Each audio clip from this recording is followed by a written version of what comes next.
Could you start recording? Yes, it's recording. Okay. Hi, everybody. It's Movie the Podcast. I don't do this shit for free. All right. Yeah, I know. We only do one take. Wait, make sure we're recording. Speaking of one take, I think we'll have something to talk about with this movie. Paid the whole time? Yeah, who's paying you? Yeah, I haven't set up. I haven't monetized. You guys just don't know. Oh shit! There's some kind of weird super PAC funding Alex podcast appearance. I'm getting points on the back end. It's Movie the Podcast /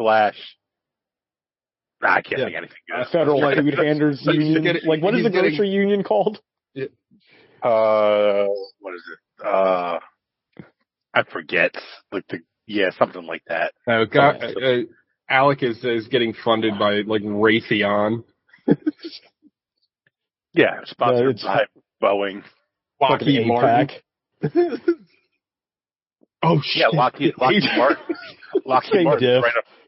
Lockheed Martin's right up the street from me. I should go up there. Yeah, that is true. Anyway, hi everybody. It's Movie the Podcast. We are at Sans Gogs today because he's busy with Labor Day stuff, whatever the hell that means. I mean, I don't how can you be busy on Labor Day? He's probably not doing anything. Maybe he's doing a Freaky Friday where he's actually doing labor because it's Labor Day. Maybe he's out making a wall or pouring a driveway or something. Yeah, I don't know. Whatever.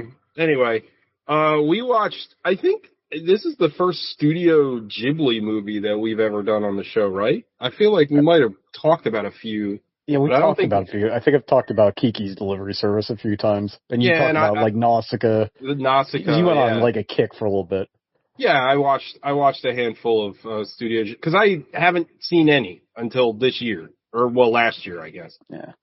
So we watched Porco Rosso, the kind of I feel like out of all their movies, this one isn't really talked about that much.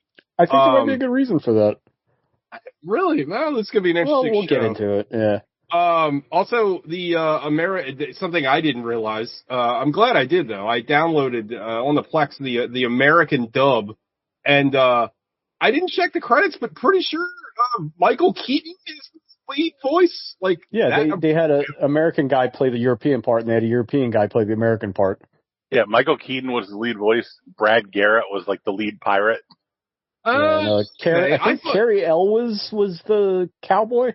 I thought that the lead pirate was Bender. John DiMaggio. It's a very similar. A very similar voice. Yeah. Did you hear Rob Paulson's voice pop up at the very end for 2 seconds? Yeah, a little bit. Yeah, but I do like these. Again, just Studio Ghibli is a cultural blind spot for me. But I do like the fact that when they do I think they went and redubbed a ton of these, pretty much all of them. And I think they all have all-star casts like this, which is kind of neat. I don't know, I kind of like it. I think after they released Mononoke in the theater, because that had Billy Bob Thornton and a couple other people, I think they kind of went back and re-released a bunch of them with exactly. famous people. Yeah, and because there's actually a few of their earlier movies that are I don't know, it's funny, in anime circles, right, people you can't watch the dub, Yeah. And that sentiment comes from back the in Venus Wars days, and the dubs used to be real bad, and not just no slight to voice actors, but they were recorded really bad too. Everything was. I think they were recorded piecemeal and stitched together. You know what I mean? 100%. So nobody's bouncing off anybody. It's just everybody's just reading their lines. It's like an old Dreamcast sports game. Well, it specifically is exactly that, right? That's why a lot of old video games, that's why that you have that kind of classic fucking Resident Evil voice acting, because it's literally done we got to do this in one take. We don't have the equipment to do it. We're just gonna fucking do it, get it done, and it's finished. And that's kind of how the old anime was. And I'm passes to Iserman with the goal. I'm probably the biggest anime fan here, and I used to be of that mindset of you can't watch the dub, but now I've changed my mind completely. You know what? Do you think maybe Cowboy Bebop changed that? Is that the on Cartoon Network is really that's good. Still a little too late. I mean, people still love the Japanese version. I mean, people still love the Japanese version of everything. Yeah, but I mean, the voice cast of Cowboy Bebop was phenomenal. I think the original, not the one you can watch on Netflix now, but the original voice cast of Neon Genesis Evangelion, it opened a lot of people's eyes because that was really, really good. You know what fucked me up was when they re-released the 4K scan of Akira, and they redubbed the English and like in the original that's iconic. He called it's Kaneda, like they mispronounce everybody's names and shit. And that's what's his name, the guy that was Liquid Snake and Cam Clark. And Leo from the Ninja Turtles. Like they redubbed it and like made the names more accurate, but it sucks. Like I don't like it. Fuck that. I want the original. Anyway, we'll get into Porco. I'm sorry. I think I'm getting. Oh my god. Porco Rosso momentarily. What did y'all watch this week? This Labor Day week? Sean. Oh my god. Sean first. Because I never watched anything, but I did watch the original Crow again, which is a rare movie that gets better every time I see it somehow. So good. It really is. So fucking cool. Like so I love it. Like I will not stand slander of it. And I used to just think it was like I almost said Hot Pockets. That would be nice, but Hot Topic for like edgy dudes. But the movie's not like edgy at all. Going back and look at it, it's actually like very sweet. You know what I mean? He's just like. Eric Draven's not really edgy, as he's just kind of a little gay. You know what I mean? Like it's that kind of aesthetic. Oh, and I think I sent you that video on YouTube. This YouTuber does a whole like Crow retrospective, and it's really good. She does an amazing job. Alec, I don't know if TJ brought this up when he talked about the new Crow, but in that video he's talking about we almost had a Crow movie where DMX was like a rapper whose family got killed or something, and he was going to be the Crow, and the bad guy was going to be Eminem. I would love to have seen that. Oh, all the way in. Yeah, that'd have been amazing. But what I was saying about the Crow and something she brings up that I never really like consciously thought of, but like the comic book has a lot of like the comic book is born of like literally like a tragedy and a lot of sadness, and I feel like the Eric Draven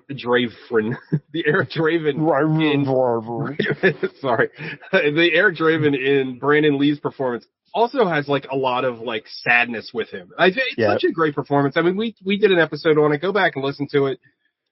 Because what Sean's talking about, I feel like, I don't know if it came across on the show because that show was like 10 years ago, but I remember us talking about it analog and Sean saying the same thing. Like, I remember liking it, but I have a bad feeling that like revisiting it, I'm not going to like it anymore.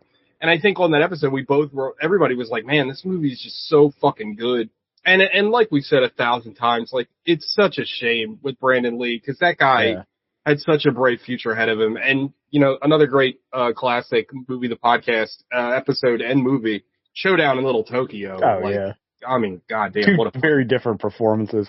It's funny though, because I never read the comic because when it was out, like I probably wasn't old enough to be in comic book stores, or they didn't have as many when it was out.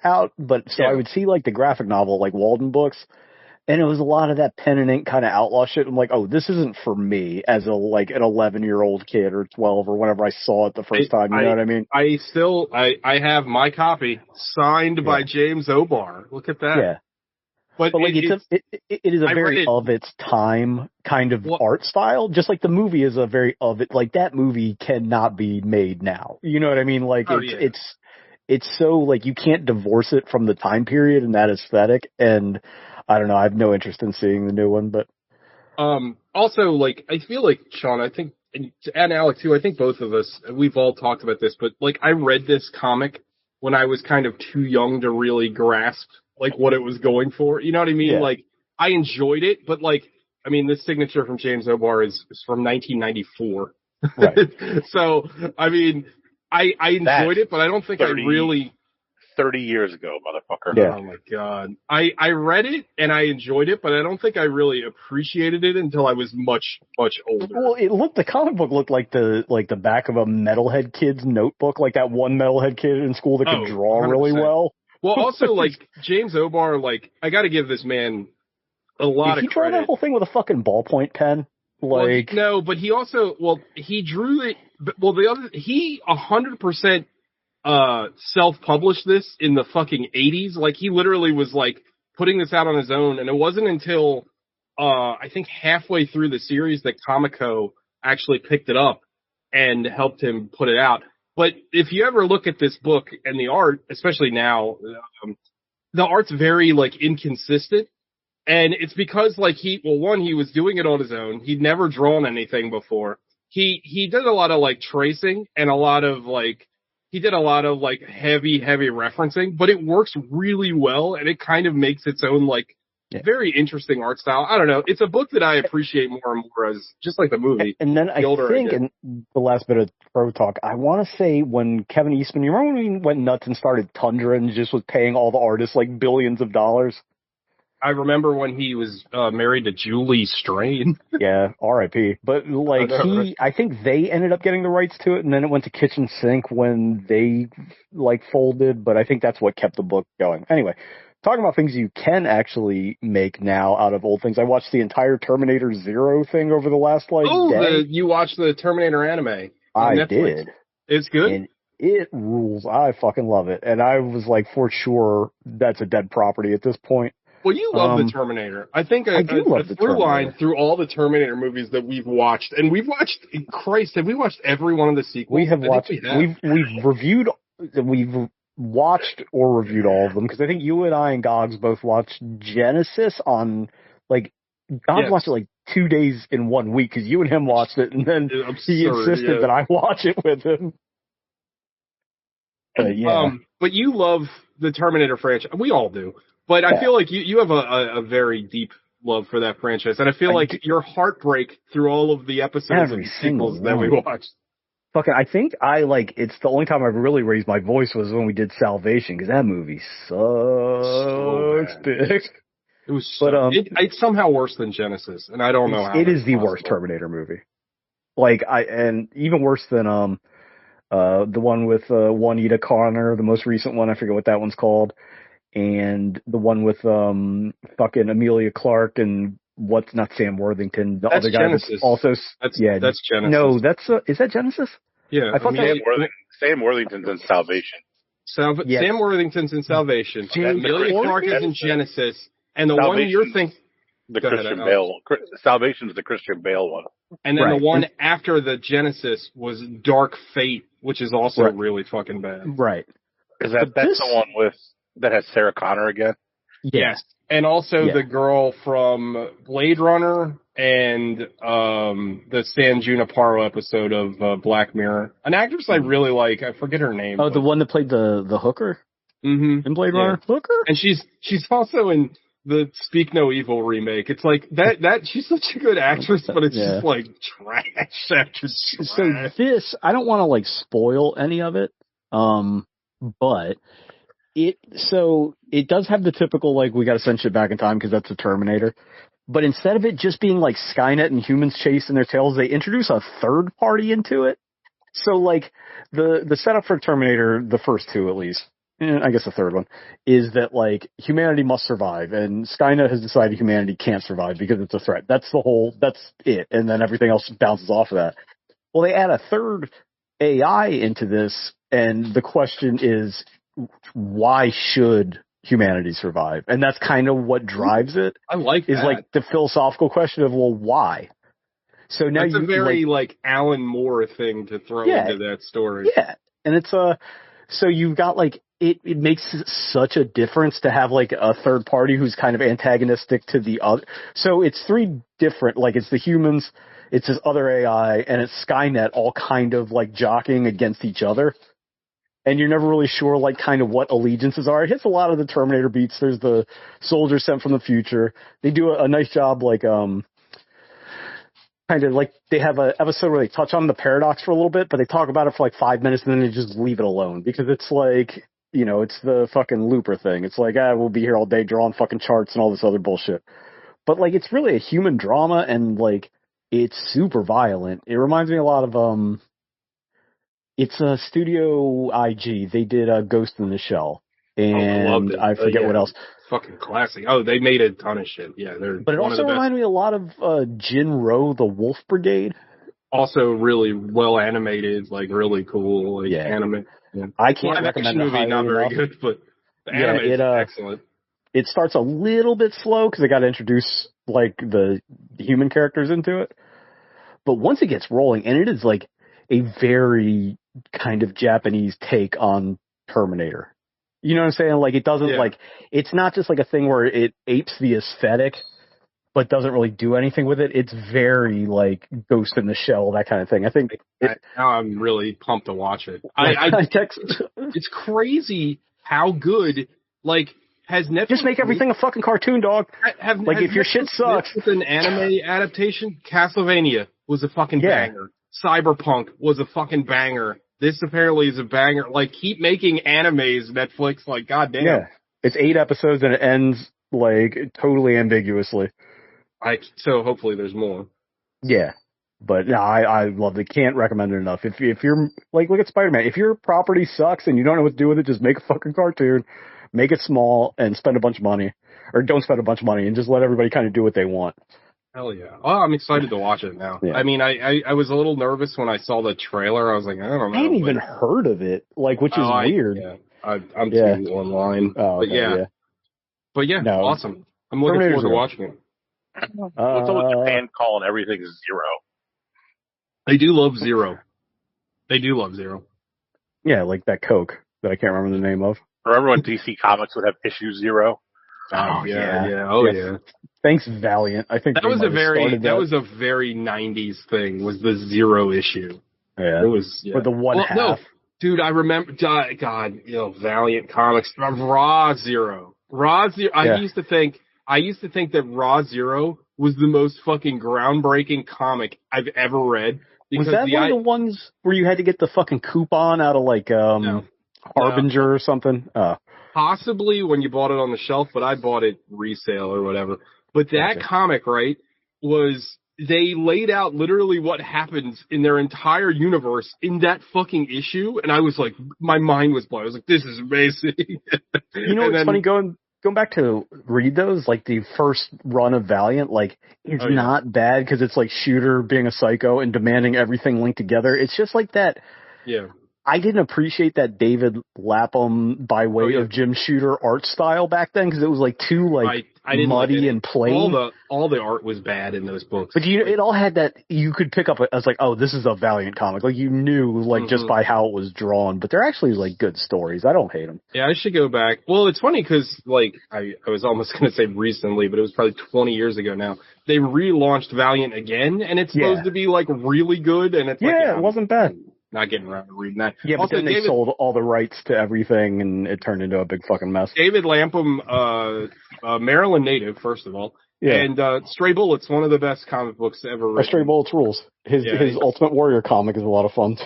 I've never read it, but Dave no, Lapham, it sucks, but it's funny. It's funny Dave that Lapham is fucking amazing.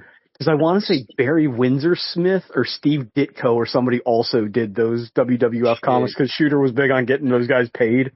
Oh, well, good for him. I mean, though he's one of these guys now that's like, I think comic books don't need to have an agenda.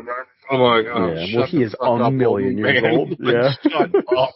How many times you gonna learn this lesson, old man? Anyway, that's comic talk. Anything else, Sean? Nah, Alec. I watched 4 things. Hell yeah. The first one is Reno 911, Miami Beach. Hell yeah, that movie rules. That's the first one, right? That's not the more recent one?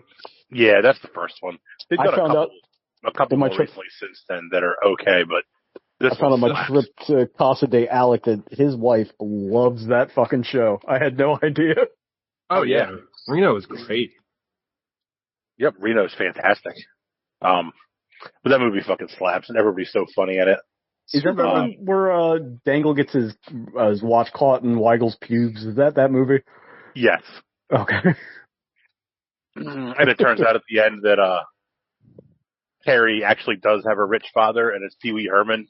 Oh, yeah. And he bought him a plane for his record release party. Oh, that movie's so good. It's so funny. Then a couple of movies I hadn't watched. or haven't seen multiple times. We watched Eternal Sunshine of the Spotless Mind. Hell yeah. What'd you think of that? I love that movie, so I'm interested. I thought it was really good. Yeah. I thought the concept was really good. It's kind of clunky. Well, that's Michelle Gondry in a nutshell. Overall, I really liked it. I enjoyed it a lot. But essentially, the acting and the direction are both fairly clunky in some spots, especially with all people who I know are literally top to bottom phenomenal actors. It's weird to have that clunkiness and kind of, I don't know. Unless that's just the way he wanted it directed. Yeah, I think it's a little bit. That's also a Charlie Kaufman script. Yeah. So I mean, I feel like that's kind of the tone that he always kind of goes for. Well, Alec, have you seen Be Kind Rewind? Same director. I saw that in a theater. I think I won tickets to bar trivia or something. I haven't seen it since, but I remember loving that movie. I do too. Yeah. It's also got that same kind of jank to it. That movie was not well received, and I will never understand why, because it was a fun movie. Yeah, I feel like we got tickets from winning something. Probably. We used to get tickets tickets all the time because we dominated ass. That's also how we saw a pre-screening of Drillbit Taylor. Oh my god! And I didn't we see we saw Forgetting Sarah Marshall early too. I believe so. Yeah. Yeah. But I liked Eternal Sunshine. I thought it was really good. How'd you like it? His although I don't know if it was supposed to be a big mystery through the whole thing that the whole movie's already happened at the end and the beginning is the end. But it's very obvious. I don't know if back then it was a big surprise. And it's just I've seen so many movies where they try to subvert expectations now that I immediately realized what was happening with that. Or if it was intentional that you were supposed to get it right away and kind of. Yeah, I mean, I don't know if it's like a big reveal. I mean, I don't know. It's like Charlie Kaufman stuff. It's vibes based, right? There's something about that movie. I don't know. I really love that movie, and I love the Michelle Gondry. Where the fuck are you? What happened to you? You've gone away. But there's some sequences in that movie that I really love. When he's in the sink with her, and it's a huge sink, and they're little, and all that's practical. There's that scene where everyone's disappearing in the bookstore with the lights. That's all done practically. No special effects really. That's all just done in camera. And it's he had such an interesting visual style. And before this, all the Charlie Kaufman stuff was Spike Jonze directing it. He also has a really interesting visual style, and I feel I don't know, those two directors, and again, I don't get me started on Charlie Kaufman. I think the guy is maybe the greatest screenwriter to ever live, but I don't know, there's something about his films that just resonate really hard with me. I don't know, Jim Carrey. How have we not watched Adaptation at some point? Love that movie. I think Jim Carrey's first line, just to end my thought, Jim Carrey's first line in that movie is why do I fall in love with everyone that's nice to me? And I'm oh shit. Yeah. Oh no. Oh no. No, they fucked me up. Oh my god. That is me, man. I relate to that character a little too much. Not so much in the abusive relationship part of the movie, but definitely in the beginning. Also, Michelle Gondry directed that fucking Green Hornet movie. Did you know that? Yeah, somehow. It kind of killed his career. He hadn't really done much after that. Also, what's her name? I've always had a crush on Kate Winslet. She's never looked hotter as the fucking alt girl in this movie. That's yeah, she's got the uniform. Speaks to my type. Yes. Anyway, anything else? You got two more. One, Identity Thief, I stayed on my Melissa McCarthy kick. And yeah. That movie kind of sucks. Between her and like Jason Bateman, I love Jason Bateman. He's great in everything, but this movie's kind of Identity Thief is kind of sucks. Like you don't care about anybody in the movie. He gets his identity stolen by her, and he goes across to make the deal with the police because she's like breaking laws in his name too. And makes a deal with the police that he'll go across country and bring her back to Denver from Florida. And like, it'll clear his name. A midnight run deal? And it's just like, on what planet is that? And the cops are like, okay, sure. You're white. It just doesn't make any sense. And it's not very funny. It has some funny parts in it, but it's not funny. Yeah, she kind of ran out of gas, like, pretty quickly. I heard the heat's good, though. We talked about that last week. We talked about the heat last week. The heat slaps. She ran into the kind of like Kevin Hart, Will Ferrell thing where like they were striking while the iron was hot, but it was just like pump the brakes just a little bit. Because she is funny. Like I think she's good. Identity Thief, I would pass on that. Lower tier McCarthy. Lesser McCarthy. The last movie we watched was, it came out this year. I just happened to see it on the Plex, and we watched it, and I loved it. It's got Thelma. Oh, I meant to watch. Man, I've been meaning to. I'm glad you watched it. Is that the motor scooter movie? That. No, it's like an old lady action movie. She's not on a motor scooter on the cover, though? Oh, she is. I'm sorry. This soju is catching up to me. I haven't eaten since like 9 this morning. She is. Okay. It's really good. She gets scammed. That the guys ever tell you the story about how his grandmother got scammed? We brought up during the Beekeeper, I believe. The Beekeeper, yeah. That's very similar to that plot. So it's the same thing. Like somebody called this old lady, said, "It's me, it's your grandson, I'm in trouble, I need $10,000 or they're gonna blah, blah, blah, like to get out of jail or whatever." So she sends the money, and then she talks to him like a little bit later and realizes he's fine. And then on her own decides she's going back after to get her money back, even though everybody's just telling her she's crazy, just let it go. Like, it's only money. She's like, yeah, but it's my money. I want my money back. So she goes on gets this like scheme together to get her money back, because she has the P.O. box where she sent the money to, because it wasn't electronic. It was like through regular mail. So yeah, she goes around the town and recruits people to try to help her to get her money back from these scammers. And it's really funny and it's really sweet. The old lady's been in a ton of stuff. Like, she's like legit like 90. Parker Posey and Clark Gregg play her parents, her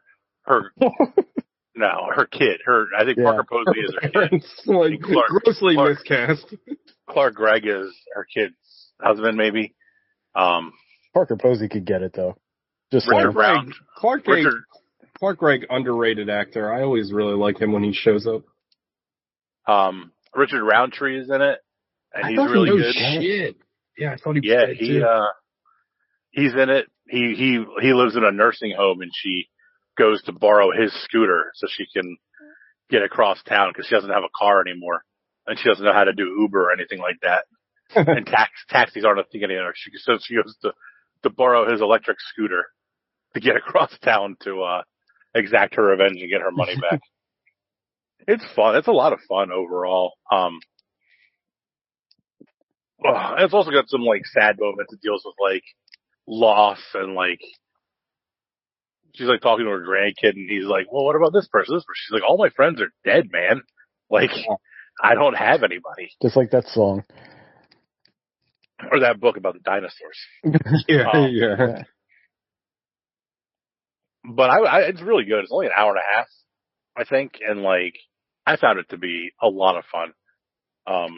When you first started describing the plot, I thought it was going to be like, hey, I'm in prison in Mexico. And she's like, fuck that, I'm coming to get you. And then starts like an international incident. Oh, so it's like the last Rambo movie? Oh, Which man, was good. Everybody hated that movie. Fucking rules. It was so good. The movie fucking rocked. Who doesn't like that movie? Remember, people hated it. I thought it was awesome. We liked it. Yeah, we loved it. Are you kidding? It might be the best one because it's only like an hour and 25 minutes long. It was so good. And he kills about 1 million members of the cartel. Yeah. The body count in the last 2 Rambo movies is egregious. We reviewed Rambo, right? I think we did. John Rambo, or I think it was just called Rambo. Yeah, we reviewed the one where he's in the Malaysian jungle. Yeah. And we reviewed the third one, because we were talking about sucked. this is dedicated to the Mujahideen. The brave soldiers. We did First Blood, didn't we? The first one? I don't know if we reviewed it or just watched it. And I love that movie. But that's a great movie. So I'm glad you watched Thelma. I like when I sneak in these little ones on the Plex, and I always hope somebody watches it, because it happens every time. So I hear about a movie, and then I put it on the Plex, and then I'm distracted, and then it gets pushed out of the recently added thing on the Plex, and I never watch it. Yeah, I had never even heard of it until Stacey said she had seen like TikTok clips from it. That's what I heard of it. I hadn't even heard of it. I literally just saw the poster thing on the Plex. Yeah. And it said 2024. I was like, oh, what's that? Yeah. Well, I'm glad you liked it. I look forward to checking it out.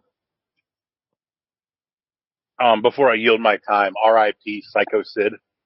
I know, man. That's a bummer. I always like Sid. 63 years old, I think. These wrestlers, man. Lobbying hard to get into the Hall of Fame. How was he not already? Psycho Sid wears in there, for Christ's sake. I mean, Psycho Sid, huge star in both WCW and fucking WWF. Multiple time world champion in both. Fuck the WWF. And some of the funniest promos ever. Oh, yeah, he had the one where we're live now, kid. Let me do it again. We're live, pal. Sean, didn't you tell me he was like the greatest softball player to ever live? He was just really into softball. Like, he blew off pay-per-views and shit to go play softball, which base, fuck work. He's a labor hero more than anything else. Yeah. Also, Sid Vicious has one of the grossest wrestling injuries I've ever seen, which God, you can't even look at any. Why was he even doing that? I remember seeing that live before they edited or cut, and I was like, he's like coming off the first turnbuckle in jean shorts and shoes for cruise boots. It's so gross. Don't Google Sid Vicious foot injury or it's disgusting. Also, shout out to the original soup hair guy. He definitely walks so Dolph Ziggler can run. Also, I know we say this about wrestlers all the time, but you forget how fucking huge some of these guys are. That guy was massive. Yeah, and he stabbed Arn Anderson with scissors. He had a colorful life. That's true. He did stab Arn Anderson with scissors. I mean, he probably deserved it. Sure. Without a doubt. Yeah. But then Arn Anderson went on to cut the greatest promo. Remember that thing he cut 4 years ago when he's like, I'm going to get my Glock and shoot your head? Arn Anderson seems like he says very interesting things about Vietnamese people when he drinks. He's got that kind of look to him. Also, Sean he warped my view of reality when he told me Ole Anderson and Arn Anderson weren't related. I was like, nope. What? Fuck me up. You'd be finding out the Steiner brothers weren't related, although they definitely are. They are. Anything else, Mr. Allen? Nope, that's it. PJ. I didn't watch any, I wasn't going to bring it up, but Gogs is in here. I watched Alien, the original Alien. Had you ever seen it before? I've only about 30 times. Here's an interesting perspective that I've watched that movie a ton. That movie used to come on WNUV at 9 o'clock at night all the time. I've watched TV cuts of that movie. I love Alien. When I was a kid, I loved Aliens more, but as an adult, I think Alien is a better movie. That's correct. The reason I watched it is because I hated fucking Romulus so much. And I needed to go back. Shout out to Alien Remus, though. I went I went back to watch it. After I saw it, I sent this video to Sean, but I follow the Letterboxd TikTok, which is a great TikTok. But they interview people on red carpets and they ask them what's your top 5 Letterboxd, because that's a thing you can do on Letterboxd. You can make your top 5 movies or whatever. Fucking Ridley Scott names his own movie. He named right, Alien. No, I'm sorry, dude. You can't do that. Like, sure you can. But the reason that I bring this up, one, it's hilarious, and two, name the top 5 greatest rappers of all time. Dylon. Dylon He spit hot fire. So the reason I bring up, I'm sorry, TJ. Go ahead. Dylon blames Chappelle for like ruining his career because of that sketch. Dylon's a real guy? Please, that's the only reason anybody knows him. That show was the band? Making the Band. No, I had no idea. I thought it was just a fucking skit.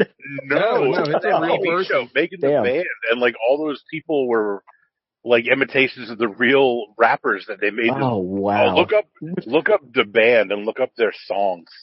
Awful. They had one like smash hit and it was awful. But it was a real MTV show. Like Dylon was a real rapper. Oh my god. Yeah, and he blamed Chappelle for like ruining his career because nobody would take him seriously after Chappelle imitated him. That's fucking hilarious. I didn't know that, but that's absolutely hysterical. But no, what I was saying was, the reason I bring up his Letterboxd thing, other than the fact that it's hilarious to pick your own movie as one of your top 5 favorite movies, is he said that Alien, because one of his other favorite movies was 2001, and he said that Alien was highly influenced by 2001 because of Hal. And I never really put that together because Mother is very Hal-like in that movie, and it kind of blew my mind. I was like, I've never really put that together. It's also, because they don't spend that much time with Mother, and there's so much other shit going on that you don't probably pick up on it. You know what I mean? But also, Alec, have you seen Alien? I know we've talked about this. Yeah, I've seen it. I've seen it like once. The final sequence when she shoots the alien into space and it explodes is very much like the fucking Jupiter scene in 2001. It's like very similar. Like it looks visually. I'm not saying it's thematically. It's no, similar, I know. Yeah, obviously. But I mean, like visually, like it looks very similar. I'm like, oh wow. Anyway, Alien's fucking great. Like it's just a classic fucking movie. Also, did you know the scene where they encounter the space jockey in the spaceship? It's a fantastic scene. It looks amazing. So in order to make that look more massive, those are children in the spacesuits. That's not the actors. I did know that, yeah. I did not know that. And then watching it, it's funny because, you know, kids are kind of awkward. Like, they kind of do move kind of stupid. And it's like, I never paid any attention to that. Because you're just like, oh, they're in a clunky spacesuit or whatever. It doesn't register. Yeah. Like, this is the kind of shit that, like, I miss about movies today, right? Because nowadays, like, oh, just CGI and make the fucking space jockey 8,000. And the later will explain what it is and ruin it. Yeah. And it's like, he fucking was like, well, we need to make this set look huge. How do I make this set look huge? I know. I'll make these actors 3 feet tall. It's genius. And that movie is so good. It's so full of character and like... We bring it up, and I'll never stop bringing up that fucking the cafeteria scene is so good. All the characters in that movie are so fleshed out and so much better than what in 5 minutes. And then you don't have to know anything else. About their deaths. Yeah. I don't know, man. Like, also, that movie is a masterpiece. Besides Hal dying, I think Ash trying to kill Ripley with a magazine is like the most horrifying thing I've ever seen in my life. Also, like, shout out to Ian Holm. Like, his performance in that movie. Everybody's performance is great. Thanks for coming back, Ian Holm. We missed you. It's not his fault. But, at least as far as I know. Unless they, like, consulted him via Ouija board or whatever. But, Alien's great. I mean, you know. I know I'm going out on a limb here, but like there's a reason why it's such a like people talk about it. It's such a great movie. It's made so well. Like I'm not gonna say that it's as good as 2001, but like you can tell the care that Ridley Scott put into that movie. It's crazy that movie came out before 1980, and still looks that good. It's insane. It looks great. The acting's great. The tension is great. Like obviously all the Geiger designs are phenomenal. I think what might actually help now is that we're so far removed from that kind of CR technology that you remember watching it when you were like a little bit, a teenager or whatever, and it looked kind of goofy because we're just getting into like more high definition type things. Now it's like, great. It's like, I love no pun intended, it feels alien, you know what I mean? Yeah. Because it's like, and I love retrofuturism stuff. Yeah. Anyway. Like I just think like that's just the best. Anyway, it's a great movie. The other thing I watched real quick is I watched 2 short films, available on YouTube. I cannot recommend these anymore. The first one I'm going to talk about is literally 23 minutes long. You're going to jerk off longer than you watch this fucking movie. Well, Nope. sometimes. Jesus. It's called The Chair, and I loved it. The guy's name is, I should have kept it. I think it's Cullen Baker. This guy, I recognized his name because he is in, so all these 2 movies I'm going to talk about are available on his YouTube channel called That's a Bad Idea. Him and his friend do comedy sketches on that channel, but he makes these short horror films, and they are so fucking good. Okay, The Chair is, this 23-minute film. It's very simple. This guy, he picks up a chair, like, off the side of the road. He brings it home. His girlfriend's like, what the fuck is that? And then just chaos ensues for 23 minutes. And I loved it. I thought it was great. I thought the atmosphere was great. I thought the acting was great. I thought the way it was shot was amazing. And again, to do this on I guarantee they probably spent like $1,000 on this. And it looks better than like every Blumhouse movie. Like, you know what I mean? Like, I loved it. Thought it was great. The reason I watched The Chair, that was his first movie that got a lot of hubbub amongst like horror people.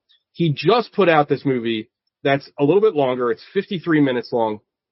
It's called Milk and Cereal. And cereal is spelled like serial killer. It's a found footage movie. And already I was like, I don't know. I kind of hate found footage movies. This movie is so fucking good. Now, The Chair doesn't star him, the filmmaker, or his friend that's in a lot of his other sketches. Milk and Cereal, they are the 2 main characters. This movie is fucking brilliant. What do I hate the most about found footage movies? They don't follow their own rules.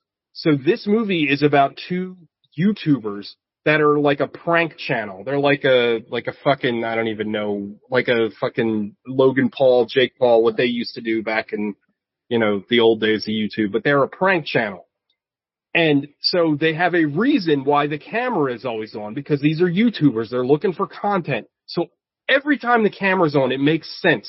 Everything you're seeing as the viewer makes sense. And the idea of this movie is, and I don't want to give everything away, but one of these people isn't what they seem, and he's a fucking serial killer. And it is fucking amazing. And his performance, the Cullen Baker, his performance, he's the bad guy. His performance is so freaking good. And again, this was done on like nothing. They posted on their Twitter that they spent $500 to make this movie. And again, not feature length. It's 50 some minutes long.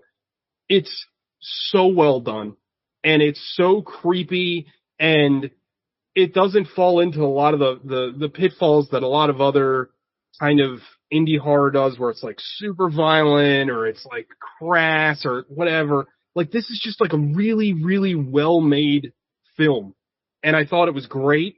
And like most movies that I really love, like as soon as the credits were rolling, I kept thinking about it, and I can't recommend it enough. Again, it's an hour of your time. Like, it's wonderful. Milk and Cereal, available for free on YouTube, and The Chair. Go watch both of them. 10 out of 10. Loved it. So yeah, that's all I watched. Are you guys still with us? You got very quiet. Yeah, I'm here. I died. Oh shit. But yeah, I can't recommend those 2 enough. And again, like between the 2 of them, like you can watch a normal feature length film because one's 23 minutes and one is 53 minutes. I think they're fantastic. I was blown away by Milk and Cereal. I thought The Chair was really good, but Milk and Cereal was like just unbelievably good. Like I don't know. When you said the chair, all I could think of was that fucking was it J Duplass or Mark Duplass? The puffy chair. Do you remember that? When everybody was all fucking wet about those movies.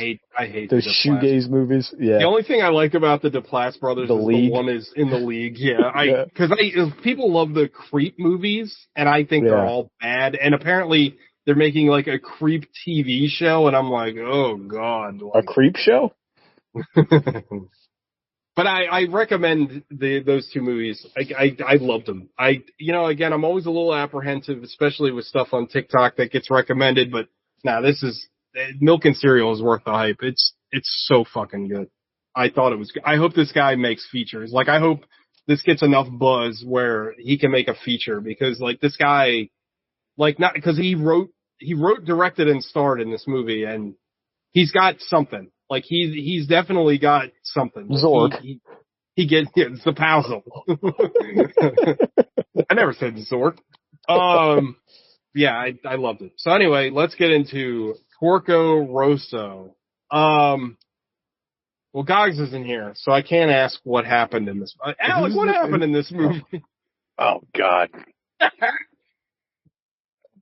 You don't have. Wait a minute, who's the most Gogs like that isn't Gogs? Like, who falls into secondary me? Yeah, you. In what way? You're gay. No offense, Gogs, but like how? You're gay. Who's gay? Shouldn't ask the question if you didn't want to know the answer. That's true. I mean, God, they hoisted on my own board. All right, I'll take a spin. All right, anyway, Porco Rosso is about this. It's like an alternate universe World War I era.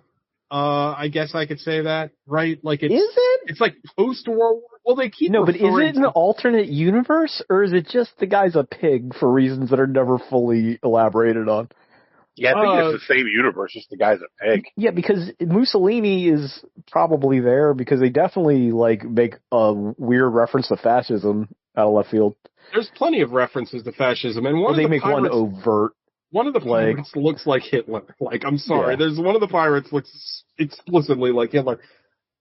So anyway, Porco Rosso is a fighter pilot ace. And he's like one of them shits where Snoopy pretends to fly his doghouse. He's one of those kind of guys. Red Baron. Yeah, the Red Baron.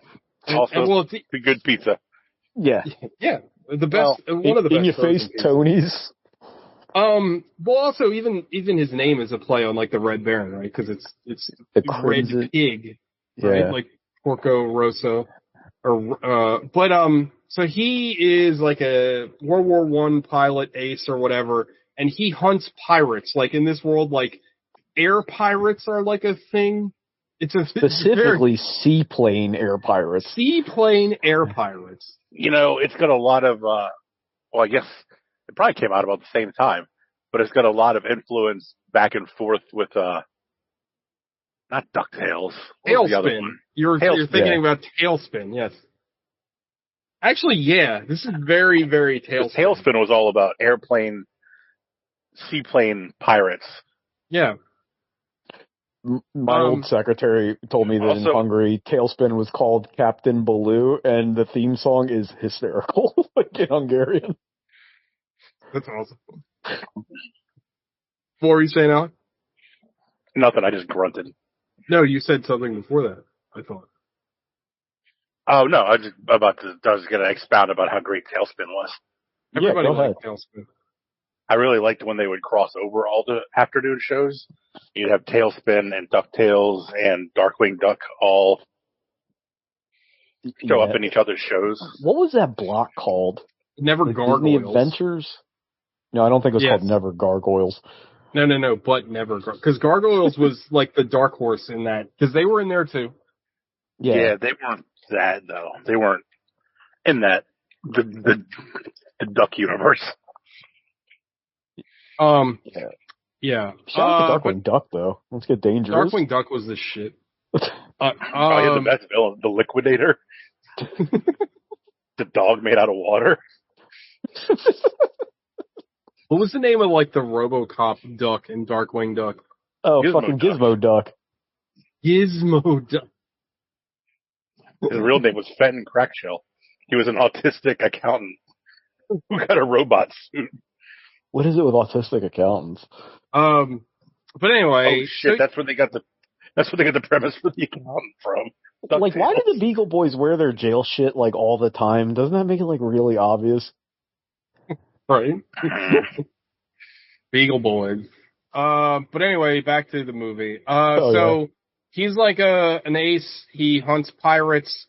He ends up, like, he goes back to this bar where he is, I'm really bad at this. I'm not as good as Gog. He ends up at this bar where, like, what's her name? Rita?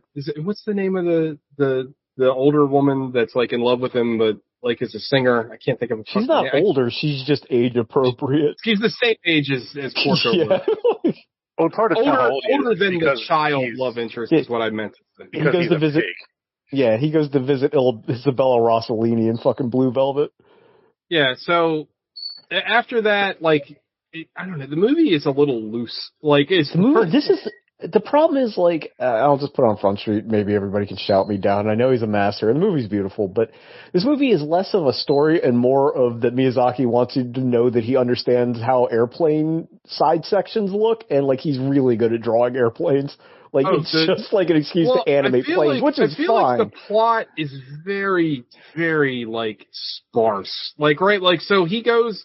You find out that Porco Rosso used to be a man, like they don't really, like, now he was a dragon. He's a pig. He was a dragon, man. He's a pig. And then, like, at a certain point they show a picture and she's like, oh, why did you scratch your face out? So, like, he used to be a man, but now he's a pig, but he got a curse that's not explained. Someone even says that he's cursed.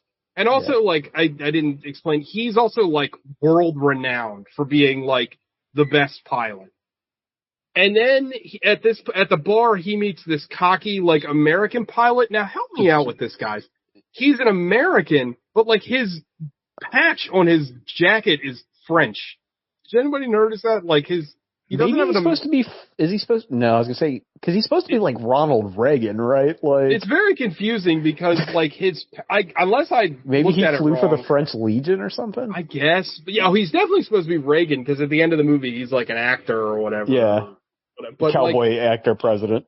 But anyway, so they drum up kind of like a rivalry, but that kind of that like kind of like starts and then kind of comes back at the end, but there's not really a middle part to it. Like, it's kind of weird.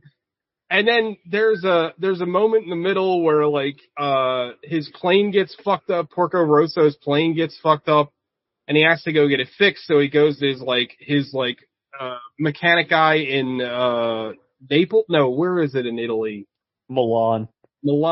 He's excommunicated from Italy because he doesn't want to be a fascist, I think, or because he's a pig, or both. Right.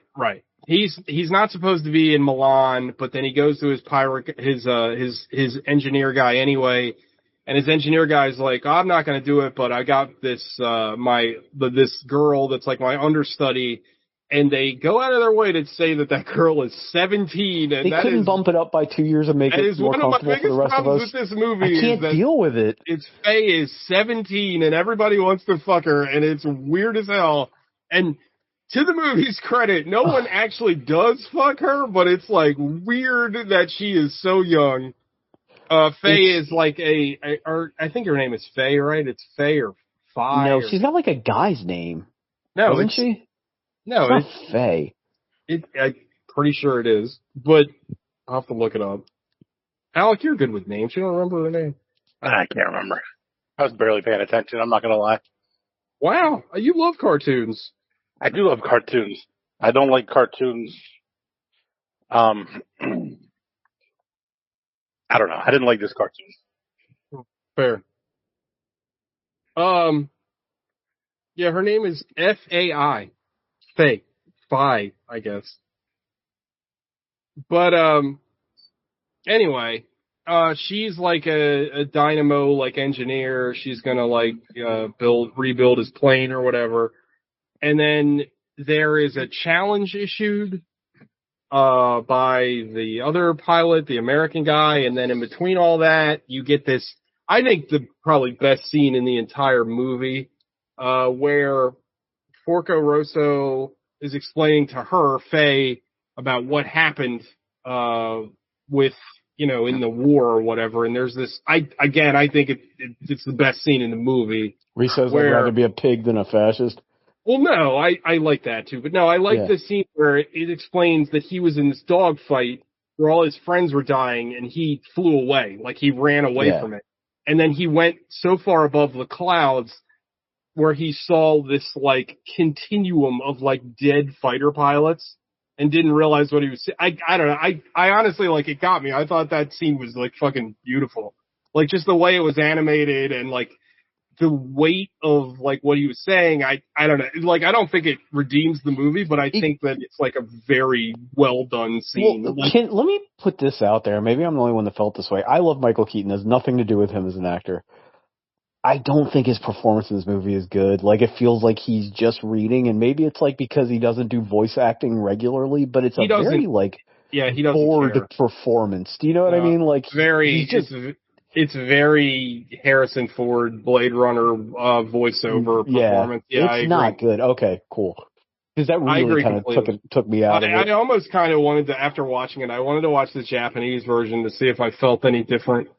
Because again, like, it is, but maybe not, because I feel like, again, like, I really like, that scene really worked for me. I thought that scene was excellent.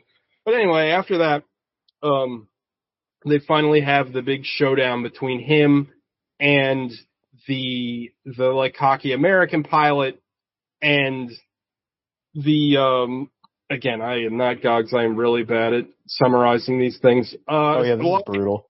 Well, I wasn't fucking prepared to do this either. Just for fucking like, we got something to do on Labor Day. Like, fuck, it's a holiday. What the fuck you have to do? But anyway, so they have. Okay, so they set up stakes where fucking Porco Rosso has to beat the American guy, and the American guy will pay off all his debts, or the American guy gets to marry the child, which everybody's excited about. Everybody wants to marry the child, dude. Like, it's fucking weird, dude. They have a dogfight, and Porco Rosso has too much honor to shoot him in the cockpit. So he has multiple times where he could just kill the guy, but he won't shoot another pilot. Like, he's waiting to shoot the plane to just disable him, so he just crashes. So they have a comical fist fight, which is kind of my favorite part of the movie, to be honest. Then they both of their guns jam, which was weird. Like, I didn't really understand. Because he's got to get to the fist fight, and I guess watching them run out of gas in real time is even less exciting than what's actually going on.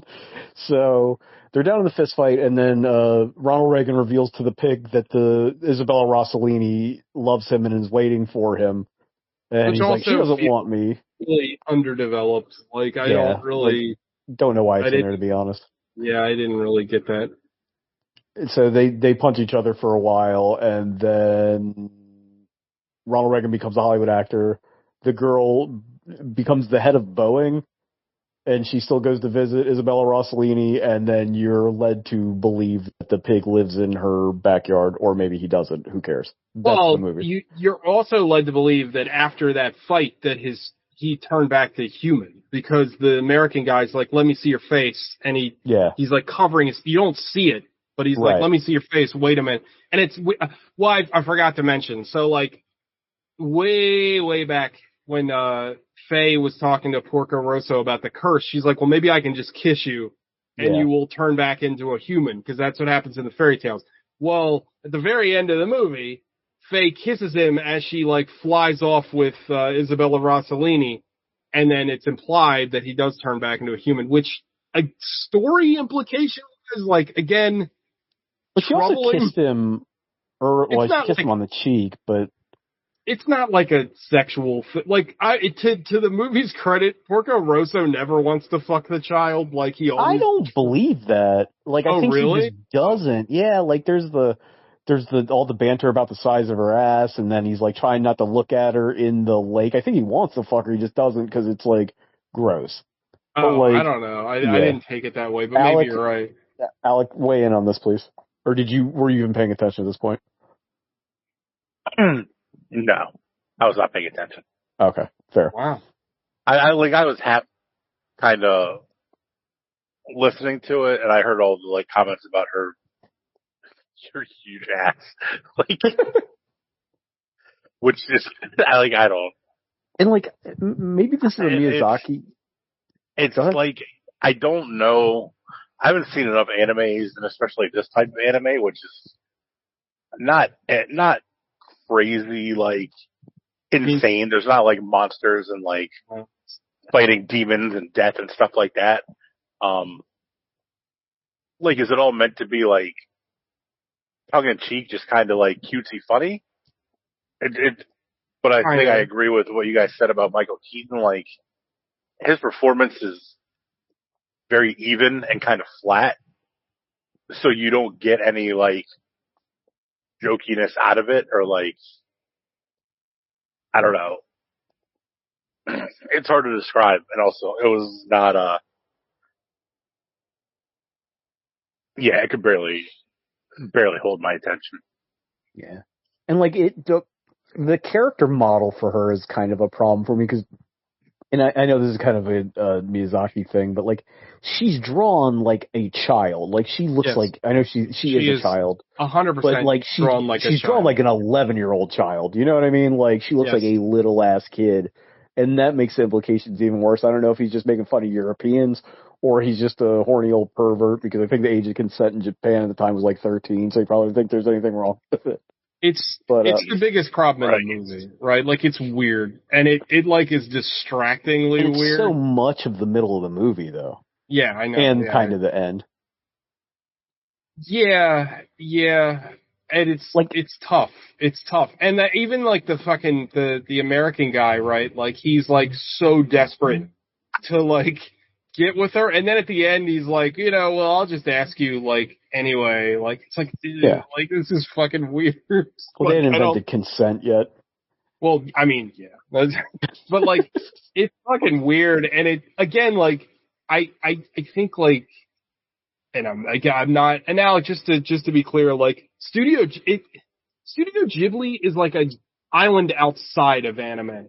Like, it's its own thing. Like, it is anime, but like, you can't compare Studio Ghibli to like Evangelion or something. Yeah. You know what I mean? It's like art house anime. Like, it's like the real, like, cinema anime. It's usually right? the anime that people that don't like anime like.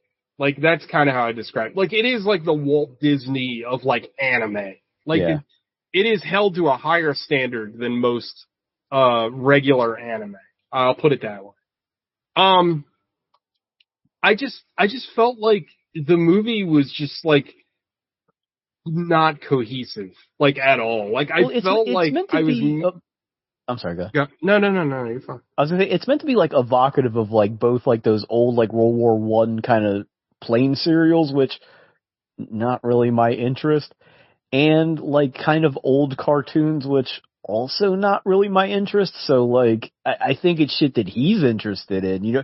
This feels a lot of like, this is shit I like, and I'm just gonna put it on there. Although I've seen pages from the manga he did, and they're beautiful, but like, I felt the animation was incredible. Oh yeah.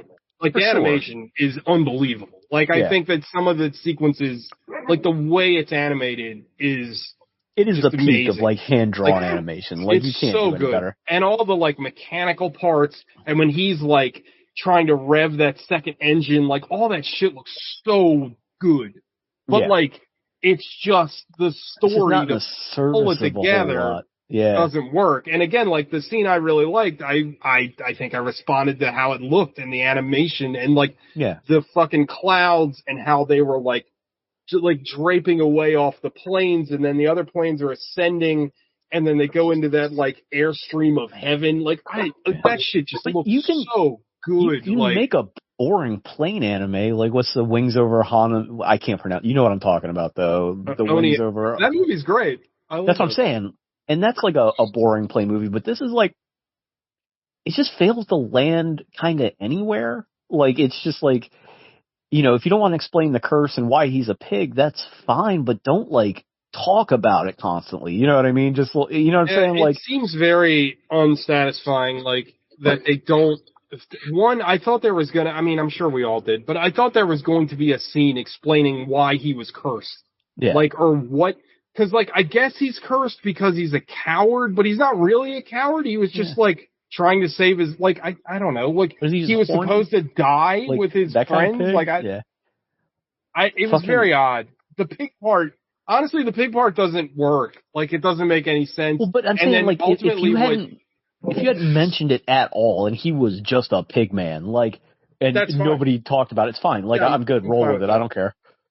Yeah, this movie reminded me a lot of, TJ, I think you might appreciate this, is another, like, anime master, Tomo, when he made Steam Boy, which is a movie that is also beautiful that I want to like, but I find, like, is boring and doesn't hold my interest at all. You know what's a really good, like, lesser-known Tomo film? It's called Spriggan. It's fucking ridiculous. It's an action movie that he uses, like, rotoscoping in. It's fucking wild. But yeah, no, Steam Boy is not very good. Yeah, I'm not a big fan of that one. I did like his, Metropolis anime, which is literally his description was, I'd never seen the silent film. I just read about it. So I made a movie based on what I read about Metropolis, which is kind of fucking based. All right. Five Knuckle Shuffles, I guess. Oh, shit. Stop. No. Oh, what was Al's favorite part? Yes. Look, was your favorite part the pig man? Yeah. Yes, damn it. Yeah, I want to see a full movie full of those pig men with that design. Yeah. Design was great. Just a bunch of pig men doing pig man things, not hitting on children.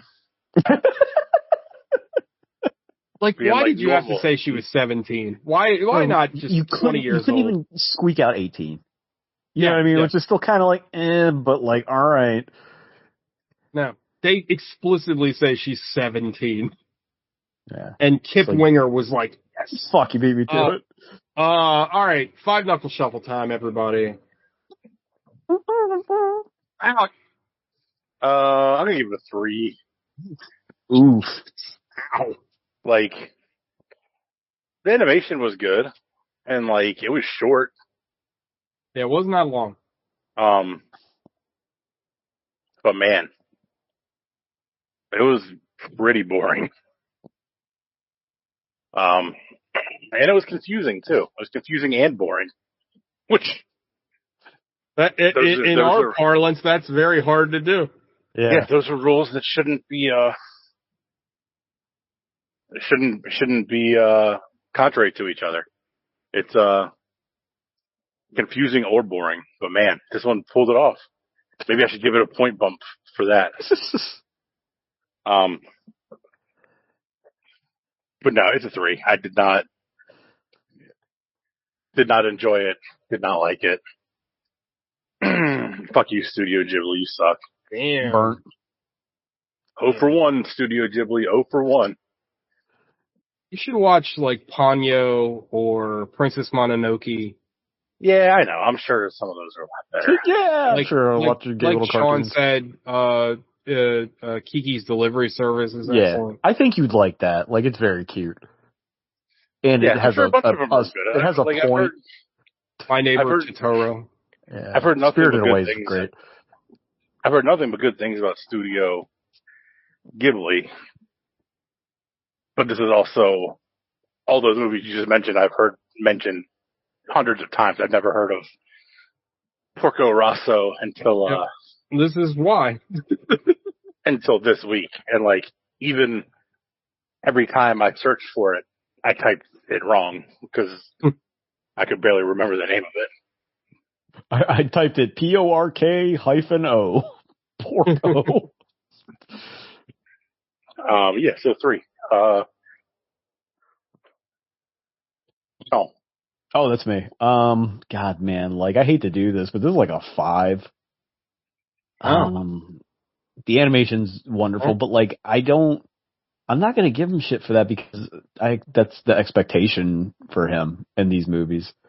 Like, I feel like it's like you're dating somebody that just got into motorcycles or something, and they can't stop fucking talking about it and showing you everything on their phone. You know what I'm saying? Like, with no context. Like this guy, it's like somebody new to like CrossFit.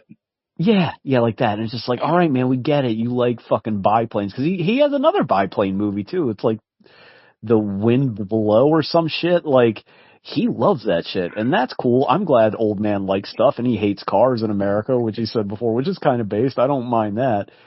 But, He like, needs to most of make his... an animated movie called Biplanes that's from that Disney property, Planes, and they're all bi, and they It's bang all each other the whole time. In. Hell yeah. Yeah. If he had any balls. Any balls at all. He's in Japan. They don't have copyright laws over there. Do whatever you want. Yeah, it's like the Mexico of the East. But, like, most of his movies have, like, a theme and a message or something. And, like, your mileage may vary with message movies. But, like, there's nothing here. There's nothing to really grab onto. And, Yeah, like, I struggle to understand what the message was here. And maybe it's part of the performance with Michael Keaton is just, like, I'm glad. Like, I thought I was going to be on an island with this because, like, I don't know if he's trying to do, like, a Sam Spade kind of detective thing, even though it's not that. But it's just really, really, really fucking flat and, like, creepy. It reminded me, with the kid. I can't remember the movie, but it was something with Harrison Ford. And I remember we kept listening to that clip where he was like, part-time. Oh, that's Indiana Jones Crystal Skull. Yeah. Yeah, it reminded me of that. His voice doesn't go up or down through the whole thing, but I don't think it's for the movie. I just think he just didn't give a shit. Yeah. You're a pig man? Part-time. Pig man. Pig man. Yeah, I didn't like the movie, and I wanted to, and I'm kind of disappointed. But it's one of those, like, check it off the list movies, I guess. Like, I got that when I saw it. Because it is a movie. Finally saw the animated Pigman pilot movie. Finally got that one checked off. I should have picked Wild Hogs, but, like, I don't know. Like, this is a movie that is held in high regard in, like, fucking film dork circles, and, like, just goes to show why those guys don't get pussy all the time. Because, like, could you imagine making some date sit down and watch this? Because you know that's happening. Like, pass. Oh, Lord, no. Yeah. And I've made women watch just the Cabinet of Dr. Caligari. No, I've never done that. I do own it on Blu-ray, though. Come on, baby, sit down and watch Wavelength with me. It's not really a movie. It's just your reaction to the movie is what's important. Let me read Infinite Jest to you while you go to sleep. TJ. It's like a 6 for me, dog. I agree the movie is not very good, but I just have to give the points to the animation. It's above a 5 because, like, I was really captivated by the animation. I think the animation is amazing, and whereas I agree that the story is lacking, like, visually, it's like, it's just very, very well done. And that kept me interested. Like, I don't know. It's a movie you can watch on mute, right? Because, like, when they're doing all the acrobatic stuff with the planes, like, that dogfight before they get to, like, the heaven scene, I mean, it's amazing. Like, you got all this, like, it's just on a technical level. Again, all that's just hand drawn. Like, it's just, I find that compelling. Like, again, I don't think it's a very good movie because, like Sean mentioned before, Miyazaki usually has something to say with his movies, and I don't think there's anything to say here. And, you know, again... And the shit he has to say is disgusting. Well, as the fucking preeminent fucking anime expert here, like, yeah, fucking underage kids is, like, a big problem in anime. I mentioned my favorite anime is Neon Genesis Evangelion. I've fucking talked about it on the show 1,000 times, but the kids are kids in that show. And, yeah, the fandom... Masako. No, Masato. But she's older. But, like, well, she doesn't actually ever fuck Shinji. And to the fucking anime's credit, don't get me started. The fucking scene that everybody gets mad about her telling her, it's like kissing Shinji and saying, you'll get the rest later. She's about to die, and the whole world is about to end. Like, literally, she's only saying this in the context of knowing that everything is, she's literally fatally wounded when she says that. Anyway, that shit bothers the hell out of me. It's like, oh, Masato's a pedophile. No, she's not. I don't know. When she invites him into her apartment with all the beers everywhere in the beginning, she's got kind of pedo vibe. Anyway. but she doesn't. I know. Masato is not a pedophile. Anyway, it's such an annoying. It's so annoying to watch because like I see that all the time. And anyway, but that show again, Rei and Asuka are both 15 canonically, and the show and more the fandom sexualize them like crazy, but the show does it too, and it's not great, and it's a problem with anime in general. There is way worse examples, but like it's a problem, and it's a problem in this movie, and it's like Sean said and Alex said, it's very distracting because there's not much else in this movie, but they keep talking about the underage girl that everybody wants to fuck, and it's gross, and I don't like it, and it's a problem. Again, if I could focus on anything else in the movie, like story-wise, it wouldn't be that big a deal. But the fact that it keeps coming back to it, it's like, okay, guys, like, I pump the brakes. The whole third act hinges on a guy wanting to fuck a child. Yes. It's, yeah, I don't know. Again, though, like, the animation is amazing. It's fantastic. I understand why people hold them in such high regard. The animation is just unparalleled. Like, it's so well done. But the movie is a fucking mess. Like, narratively, the movie is a mess. And after watching it, you're just like, well, why did I even watch that, right? Because, like, you know, again, I thought the pig thing was going to lead to some sort of something, like some sort of narrative through line, maybe through the movie, or some kind of meditation on, or it's an allegory for anything. Yeah. Again, an allegory, a meditation on war, maybe, because again, this is taking place in like the 1920s, like post World War II, or World War One, pre World War II. Like I thought it was going to be about that, and I just don't. I'm left feeling like, what was this about? And I don't really know. I don't have a good answer for you. And you know, it's like, you know, trying to go through this plot. It's tough because there's not much there, you know, so it's not like this easy through line. So it's complicated. I don't think this movie is very good, but I can't give this thing a 5 or below because I think it's made so well. So yeah, so that's me. What's next week, everybody? We're into Stoptember. So stop motion films next week. Yes. Yes. I have a pick. Or go ahead, Alec. I got one. Awesome. It's called, hold on a second, let me make sure I get the name right. Mary and Max. Mary and Max. Not familiar. Yep. Well, you will be. Mary and Max. All right. Anybody, when did it come out? 2009. Okay, semi-recent. The poster looks really cool. I saw it a long time ago. Oh, you've seen it already. Okay. The animation style looks fucking cool. All right, I'm in. All right. It's Australian, so they'll have hilarious accents. They'll say nar. Hello. Hello. Nar. Nar. Also, like, I think I changed my pick already. From Coraline, right? Coraline or Kubo and the Two Strings, but now there's this movie that, okay, I'm going to take you guys way back. There used to be this anime company called Manga Entertainment, which is yes, they ridiculous. had the big crucifix as the fucking logo for some reason. And they put out Ninja Scroll, and they put out like Macross Plus. So anyway, they had a stop motion movie called The Adventures of Tom Thumb that I've been wanting to watch for 30 years. And that's going to be my pick. I got to find it first. So hopefully by the time my chance comes around, I will find it. But I'm going to watch that because that is my pick. Because I've been thinking about that movie since I was a child and I've been meaning to watch it. So yeah. So now Coraline is up in the air. So I'm sure I might change it. Yeah. It's a good one. All right. So next week, new theme, new us. Football season will be here. We'll be talking about football for no reason in the middle of the show. Football. Well, yeah. Well, the Ravens will be good. The Packers will be good. My Commanders will be trash. I got hopes. I got high hopes. They got a couple decent. Why did they trade Dotson though? I don't know. I think because they thought they were going to get Brandon Ayuk and that didn't work out. So good job, guys. Yeah. way to start off. New ownership, new management. I got rid of my car because I thought I was going to date Rosario Dawson.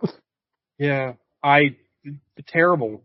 I hated it, and they didn't get fucking anything for him. But hey, it's football the podcast, everybody. Yeah, but at least he went to division rivals, so that's fun. Right. We'll get to see him twice a year. Football the podcast. All right, everybody, that's the show. Right. See you next week. I'm gonna go eat some chili. Bye.